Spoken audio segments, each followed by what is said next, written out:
Very nice, thank you. A poet whose works are well known by many of us, and certainly well known at Unity of the Valley. Rumi, the Sufi mystic. And out of the almost boundless, countless poems and inspirational messages that have come by way of Rumi, over, what, was he a 13th century, I think? Maybe he lived and practiced and wrote and worshipped in the 13th century, subject to a little correction by 100 years or two. But one of my favorites, quotes of Rumi's, and it may be a quote that some of you are familiar with also, is as follows. Beyond right ideas and beyond wrong ideas, there is a field. I will meet you there. Now, I first heard that poem a little differently, and it was at Unity Village lots of years ago, sometime in the 1980s when I was there taking some training. And it was Reverend Gold. I don't remember Reverend Gold's first name. She was a guest presenter of a workshop for some ministerial training and licensed Unity teachers. And she ended her session, it was about a 2.5, 3-hour session, with this, and it's a little bit of an alteration, but pretty much the parallel message of Rumi's quote. Beyond right and beyond wrong, there is a field. I will meet you there. Now, whether it's beyond right ideas and wrong ideas, or drop the ideas part and go with right or wrong, that field of opportunity to meet and greet not only each other, those of us who are followers and subscribers to Unity Thought and New Thought, otherwise, and inside this circle of Unity of the Valley and beyond, that wouldn't it be transformational? Won't it be? Let's put it in the yet to come. Let's put it in, we know it's headed our way and we are headed this way. It will be transformational globally when that consciousness morphs from each of us to another, and then to another, and magnifies itself on out further and further within our community, within our state, and globally. That place of meeting each other of total and complete acceptance, of non-judgmentalness. We get to be in life there, in and around and walking upon the terra firma of that field. Beyond right ideas and wrong ideas, beyond any notion of there's something wrong with you and I'm the one here to fix it. Anybody ever been there? Or been on the receiving end of that? Well, of course we have. Actually, to tell a story that'll be a personal, little slice of personal history out of my family of origin. That is a lot to do with joy, a lot to do with acceptance. One of my optimum places to practice acceptance and non-judgmentalness has been in regard to my relationship with my older brother, Frank. Now, Frank, I hope your ears aren't burning over there somewhere near Milwaukee. Just a little, they might burn, as I tell the following story. 2 stories, really. The first was about 4 or 5 years ago. Actually, Frank and his wife Judy live in Brookfield, Wisconsin, very near Milwaukee, and I had a weekend off, and it was summertime, and I knew they were doing some landscaping and needed some help. Some of it was heavy-duty work, and I went to visit, and Carol was off in another direction, seeing some of her family, if my memory serves. So it was just myself, Frank, and Judy out in their front yard. And Frank and I had brick and wheelbarrows and shovels and lots of plants to go in the ground. And Frank and Judy, that day, and as true to their historical tendencies, they were bickering. They were arguing a lot, like for 2 or 3 hours of our project. And she would say over here, and he would say, no way. And she would say, well, let me tell you. And then it went on. And we gradually got a few things in the ground, and they came to partial consensus about the plants and the brick and where everything ought to go. But there was a break in the action. Judy went in to get some iced tea and bring it out to us, fix it and bring it out. Frank and I were alone. Now, here's a little backdrop in Frank's and my relationship, is that me, the family minister, over many, many years, I've attempted, mostly unsuccessfully, to impart a spiritual idea Frank's way, or two or three. I even tried to trick him once in a while. You know, I wouldn't label it as anything to do with religion. I would just call it a power process or a success strategy. And you and I would know it as an affirmation that had spiritual undergrounding and undertones. Well, it was during the iced tea break, and Judy hadn't emerged from inside the house yet, and I thought, I'm going to try it once more. I'm just going to see if I can make a creative difference in what's happening between them. And I said, Frank, Dr. Jerry Jampowski came out with a book a number of years ago called Love is Letting Go of Fear. And in that book, Dr. Jampowski had a number of strategies, a number of suggestions and practices for any of us who might subscribe to try them on. In doing so, and the one I'm about to share, Frank, is one of my favorites. And it goes like this, and you might try it on with Judy. We pause, especially if there's some conflict or difficulty going on. We just pause. And we ask ourselves, would I rather be right, or would I rather be happy? There was a long moment of pregnant pause, and Frank was contemplating. And he even closed his eyes, and he opened them back up, and he said, I don't know. He wasn't sure. And then I tried on just one more thing. I said, we could also substitute these words, and it's kind of the same process. It can change the energy. It can change the tone of how things are going from not quite as difficult to a little easier. I said, would I rather have peace of mind or this? And once again, Frank, I don't know. Well, see, Frank, in terms of getting in touch with his joy, he was an inner teddy bear and an outer grizzly. And so a soft touch of the heart of a man, and still is to this day. He's 7, 8 years older than I am. He's been retired a while. And while Frank and I didn't have the conversation that went on later in that day and during the rest of the weekend of my visit, it was about 24 months later. Frank had retired by then, and he was beginning to send me a lot of forwards, a lot of emails, and about this or that quip or the other. And in between, before Frank started sending me sort of sometimes an avalanche of forwards of pictures and cartoons and all kinds of things, because he was retired and he didn't have much to do, so he figured, I'd like to read this stuff. And I'd shoot a few back at him, and I'd say, indirectly as I could, but yet trying to get at copacetic to our message of the day, that joy really is happiness gone to college. That happiness is all about and connected to externality, if we may. Cause and effect. It's, if this happens, then I'll feel better.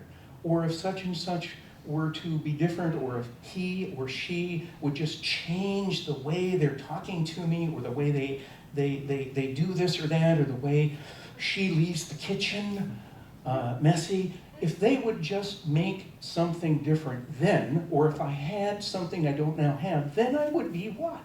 Then I would be happy. Well, I think we all know that's kind of a trap. That's kind of chasing our own tail, as it were. Whereas joy, and I went on to try to communicate this in bits and pieces, little cryptic notes, email responses back to Frank. Joy, on the other hand, is an attribute. It's not something we need to go look for. It's not an external, to be pursued quality of being. It's a quality of being. It's something, and in Unity we understand. In fact, a week ago, I think the daily word was about joy. And in that daily word, we all were reminded that it's It's something, it's this attribute that we're just invited. We don't need to work hard at getting or achieving. It's not goal-oriented. It's about allowing. It's about opening to the already present flow of that river of joy, of our natural inheritance. Now, in this room, most of us, and we subscribe to that. We understand that. But I was not any more successful in my follow-up emails to Frank than I was that day in their yard. As far as, Frank, life can be different. You can choose this or that. You can choose joy. You can open up to it. So here's an email that kind of we're going to circle in on the talk of, Frank sent me this about a month ago, and it's called Inner Peace. And I thought, whoa, I'm getting through to this guy. What's happening? Now I'm going to share it with you. It's just a few lines. It's kind of quick. Quote, inner peace.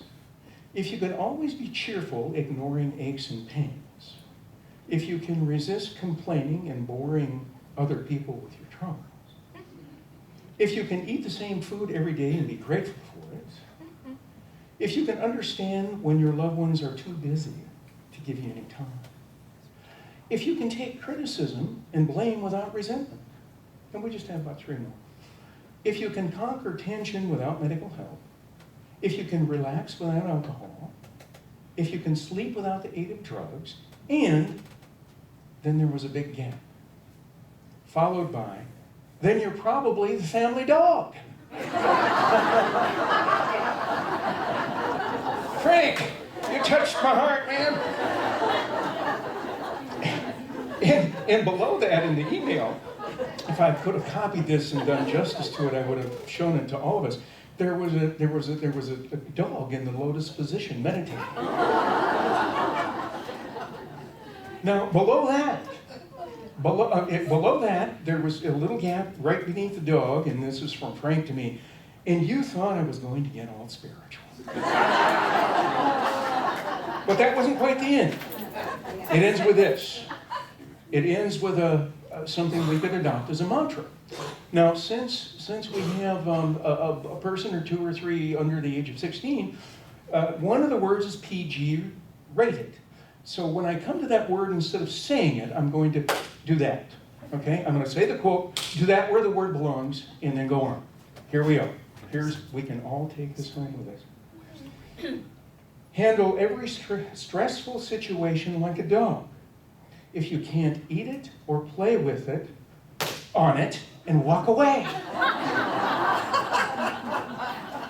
Now, that's not bad. It's really not bad. We could say, bless it. We could. We could fill in the other 3-letter word that's there. But if we did that, if we combine that little affirmation, that invitation, with Rumi, if we can just kind of circle back that direction.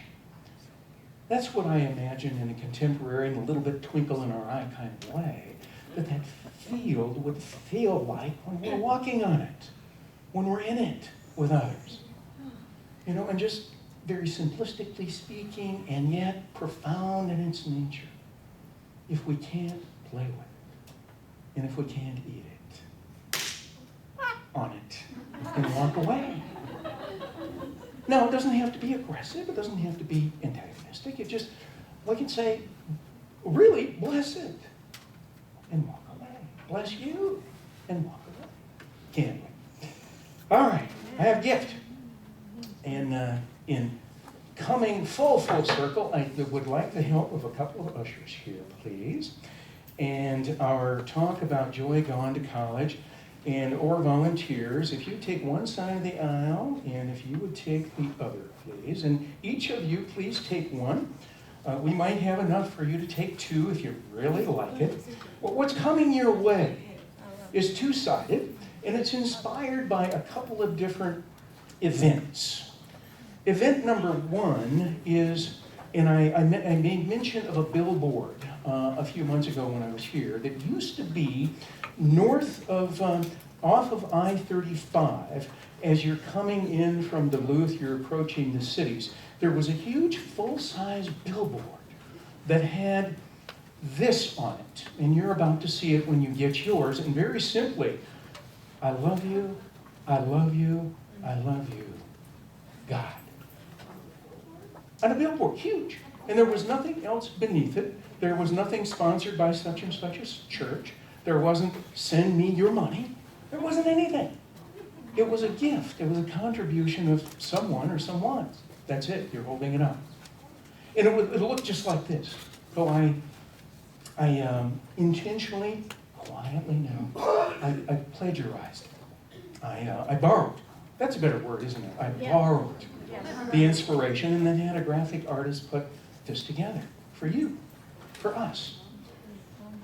Now, on the other side, it was really bugged. A magazine. I was reading a magazine, I think it was a business journal, in flight from Minneapolis, Minnesota to Fairbanks, Alaska, 4 or 5 years ago. And flipping through the magazine, and this graphic was there. In my memory, I added the words, and I had that same graphic artist put this together for us today, and for some others, if you wish to pass yours on and share it, or if you want an extra later on, talk to me. I'll give you an extra. But celebrate today. As Jesus and many other spiritual masters would invite and remind us, today is the day that the Lord, that the divine presence of all being is made. Amen. Rejoice and be glad in it. Now notice this doesn't say, nor does the biblical quote say, ladies and gentlemen, postpone your joy. Tomorrow it'll come. Celebrate tomorrow or next week. It doesn't say that. No. It said, today is the day that has been made by the beloved mighty I Am presence. And it is our invitation. Sometimes we could even say it is our instruction to rejoice and to be glad in it. And if we don't happen to be, I ask each and every one of us, in whatever way is comfortable for you, comfortable for me, in keeping with our balanced way of proceeding and ways of being, intend to lean in the direction of greater joy, of allowing more of a flow of that already present river of joy in your life. It's really all you need to do. It's not by sweat of the brow. It's not by effort. It's not. We don't even need to have a goal. We just need to desire, by way of our heart energy, to become, to be directed in the ways of greater joy and expression thereof. With that, I'm going to go back to my brother Frank, if you can't eat it or play with it, on it, and walk away. Thank you very much.